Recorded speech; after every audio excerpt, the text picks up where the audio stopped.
Hello everyone, ఇవాళ ఉగ్గు ఎలా చేయాలో చూసేద్దాం రండి. ఇక కనిపించే పప్పులన్నీ ఒక కప్పు తీసుకోండి. ఎర్ర కందిపప్పు వాడండి, పిల్లలకి చాలా మంచిది అది. అండ్ పచ్చి శనగపప్పు అయితే హాఫ్ కప్పే తీసుకోండి, అండ్ డైజెషన్ అవ్వదు, అందుకని నేను హాఫ్ కప్పే తీసుకున్నాను.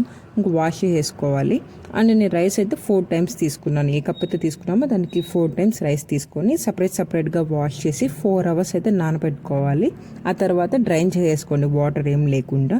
అండ్ సపరేట్గా ఎండబెడుతున్నాను నేను, ఎందుకంటే రైస్ తొందరగా మడిపోతాయి కదా, సో సపరేట్గా చేసుకుంటాను నేను. ఇలా సన్ డ్రై చేసేసాను. పైన క్లాత్ ఎందుకు వేసానంటే ఇక్కడ పొల్యూషన్ ఎక్కువ అండి బెంగళూరులో, అందుకని క్లాత్ వేసాను 2 days అయినా ఎండని అని చెప్పి.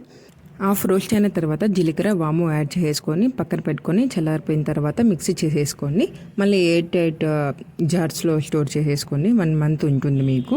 నేను డ్రై ఫ్రూట్స్ అయితే యూస్ చేయట్లేదు, ఎందుకంటే నేను సపరేట్గా పౌడర్ చేసుకొని ఉన్నాను, అది యాడ్ చేసేస్తాను. నా వీడియోస్ నచ్చితే ప్లీజ్ లైక్ చేసి సబ్స్క్రైబ్ చేసుకోండి.